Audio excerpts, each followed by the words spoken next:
Maybe he is just a criminal committing a horrible crime, Douglas Murray, and the fact that there was this assumption that he was somehow linked to Islamic State. Islamic State clearly made a great amount of that by saying he was one of their soldiers. Aren't we playing into their hands? Well, the reason why people assumed that he was doing this, at least was inspired by Islamic State, is because it's something that Islamic State has called upon people around the world to do, using exactly this sort of methodology. Islamic State has said for some years that since various cells in the West have found it very hard to get hold of the technology to make bombs in recent years, they've been disrupted from doing so. Since it's very hard in the UK, for instance, to get hold of Kalashnikov rifles, ISIS has called on people in countries like this who follow their message to carry out attacks using vehicles, very low-grade attacks, knives, you know, this sort of thing. So that's why it fits a pattern of ISIS-inspired attacks. So we'll find out exactly, or some more of what motivated him in the days and weeks and months to come. As for the question of publicity, this is a huge question which we're always wondering about. This was a good week, after all, wasn't it, to wonder about terrorism and our attitude towards it in general. Martin McGuinness, I think responsible for more deaths than anybody else in the UK in recent decades, died and was eulogised in the House of Commons.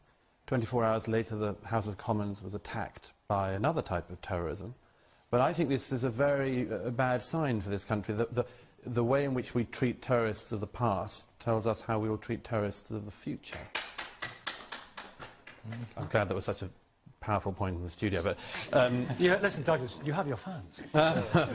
But this, I think, should really worry us. During the IRA's campaign, people said we would never give in to terror. All MPs, policemen and others all said the same thing again this week. But the record shows in this country that we can give in to terror and have. And so, you know, the whole issue of media coverage, as it were, by comparison with that fundamental societal problem, is relatively easy to solve. So we're playing their game, That's basically. rubbish, I think. Because then you are adding to the feeling in communities that they are being persecuted and they are being stigmatised. And then that adds to their agenda that the demonisation of Britain. So it's a feedback loop, isn't it? But I don't think we've got into that. I don't think that's been what's happening. I think it's been very, very... Has it been happening? I think it's been very... EDL have issued statements. Look, what are you talking about the EDL for? I mean, I'm talking about our society as a whole, okay? In our society as a whole, and our media as a whole, there has not been any crazy response to this. The media, by and large, has done its job. It's been fairly restrained. I agree there is a time, definitely, for all of the discussions that have come up already. By the way, quickly on this thing about motive, and I think we shouldn't attribute motive until we know, but we should certainly look into the cases where drugs have been involved. I think it's long overdue to consider that. I also think we're long overdue to consider the role that religion can play in these attacks as well. These are not mutually exclusive. You know, there are many people who have carried out Islamist attacks who have been, you know, eating pork, drinking and so on, and then do what they do precisely as an act of, as it were, religious purification.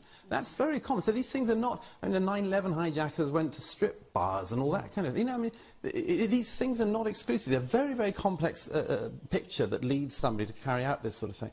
But I do, you know, we should be having a wide-ranging discussion, all right? Thankfully, on this programme we can, but quite often in our media and elsewhere we don't have as wide-ranging a discussion as we should. And our politicians in particular are clearly terrified of aspects of this discussion. What are they OK, we're open, we're honest, we have a frank exchange of views. What are our politicians scared of saying? Well, first of all, they're scared of saying, actually, you know, I mean, the amount of people proclaiming this week, you know, we will not allow this to change our society. I mean, who on earth thought it would? I mean, who thought that a guy with a knife and a car was going to bring down British democracy and cause the Queen to abdicate and put the flag of Islam over Buckingham Palace? But, I mean, really. But Douglas, you know. but Douglas, one of the things which has happened ever since the terrorist attacks during the Blair era is that governments have used these attacks as a pretext to take away important liberties. Yeah. And Benjamin Franklin said long ago that if you sacrifice your liberty for temporary security, you'll end up having neither liberty nor security, but our governments have flagrantly ignored this. Longer detention periods without trial, more intrusion, more snooping. Is that a danger, Douglas? This has changed our society. What politicians are very much afraid of is that people will discover how very little power they have to prevent these attacks, and far less than they pretend that they have, and that they actually cannot do the things they claim to do. Mohammed, And this is in a second, a pretext I don't rather think than a Douglas reason. quite finished. What do you think about what we heard from so many people? We will not be cowed. What did you think about that? It's a very good thing that people think that and say that. But I mean, I think some of the response to this, I mean, this was not the Blitz. This was not a sustained night after night campaign. It was one attack, a brutal, horrible attack in the heart of London. But and to that extent, sort of emotionally, and I agree with what Peter wrote this morning, we have to be careful not to be overreacting. A policeman was killed, and when a policeman is killed, Keith Palmer, it always strikes at the heart, doesn't it? And our society says, and has said very clearly... But Nicky, a lot of us here lived through the IRA bombing campaigns in London. We remember piles of dead horses and indeed dead human beings in Hyde Park and Regent's Park on the same day. Actually, we didn't go into lockdown or half-mast or minute silence mode then. We thought, all right, these people are our enemies, we will put up with it. Our government were the ones who let us down by eventually giving in to IRA bombers and giving them pretty much all that they wanted and going to Martin McGuinness's funeral. They're actually contradicting what they're saying. Who is? Douglas. Because on the one hand, you're saying, look, we don't want to cower to the terrorists, we don't want to be singing their agenda, and yet the first thing everybody uses is the word Islam. Well, listen, in this particular state, I was actually in Scotland Yard on this case, so I was there on the day. To qualify as an Islamist incident, it has to fit a certain criteria. And it was discussed earlier on, but no one actually mentioned why this was classed and why it was taken over by SO15 as an Islamic incident. Otherwise, it would have just been homicide that would have taken over this case. There are certain criteria. For instance, if he said the word Allahu Akbar, that would have been clearly an Islamist incident. If he had had a flag of ISIS, clearly it would have been Islamic. He didn't have any of those. He didn't say anything. He didn't leave a note. The only thing that makes this a counter-terrorism... he was a Muslim. No, not even that. It was because he wasn't we don't know if he was a practicing Muslim, because he clearly wasn't a very good Muslim, was the What does fact that mean? What does a very good Muslim mean? Well, if he's into... He was taking cocaine, he was into... wife bashing, all those things. If he was a Muslim, he wouldn't be taking cocaine and having, drinking alcohol. But it was because he attacked... Let me just finish the point. The reason was because he attacked a political institution, the heart of government. That was one of the reasons, if you like, that qualified it.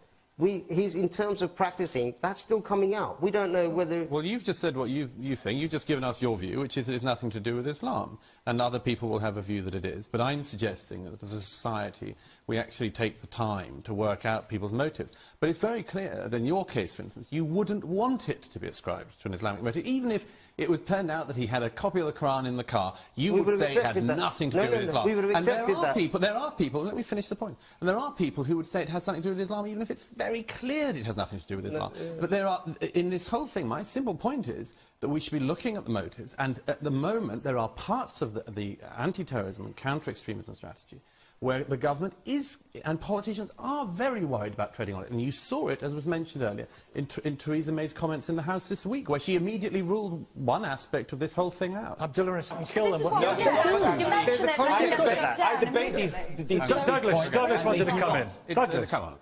This is a great example of it right here.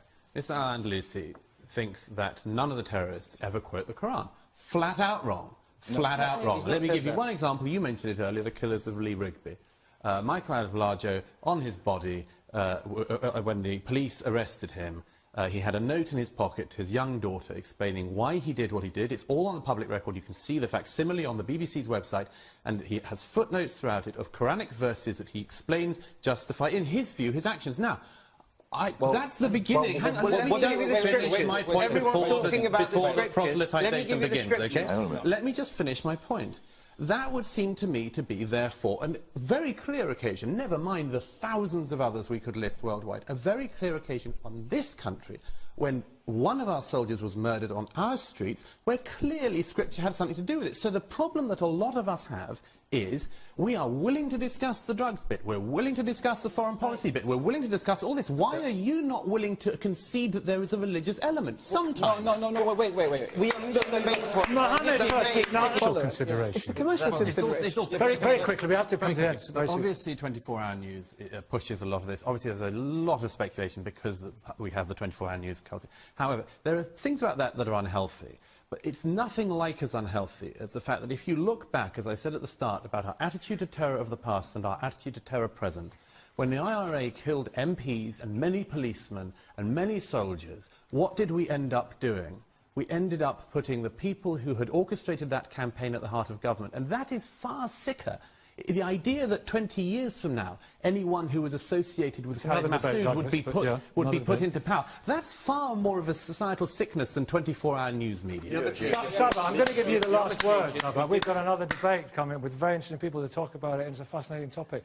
But generally speaking, the coverage of this week, has it been self-defeating in that it has given unnecessary oxygen to those people who would destroy us, or has it ultimately been responsible and the right way to cover it? It's a double-edged sword. I think overall it's been quite responsible. However, there have been some tabloids and some news that has gone out, as we all are aware, that has been misinformation, and things such as, you know, Birmingham is the jihadist capital of England. You know, that's not helpful unless it's backed up by evidence. It is. And it's actually not the capital, it's the second capital of terror. London is the capital. London is the capital of terror in the UK, Birmingham is second. Debatable. No. If you look at the stats released earlier this month, it proves that. But Do you know what? I'm going to have... Very hard case of a priest in a confessional knowing about a paedophile. If I can say, to widen that out a bit, consider the number of people in our society who haven't sworn that they would keep secrets, but have done for personal reasons, community reasons, or social reasons. Look at the number of people who must have known, for instance, about Jimmy Savile's abuse. And they kept silent, not because they were sworn to by something, but because they felt the pressure of it. So it's quite easy to sort of think of this as being a sort of the hardest problem for a Catholic priest. Actually, it's a society. A lot of people in our society cover over things, whilst moralising about things like Catholic priests. And as a practising Catholic, one does wonder what...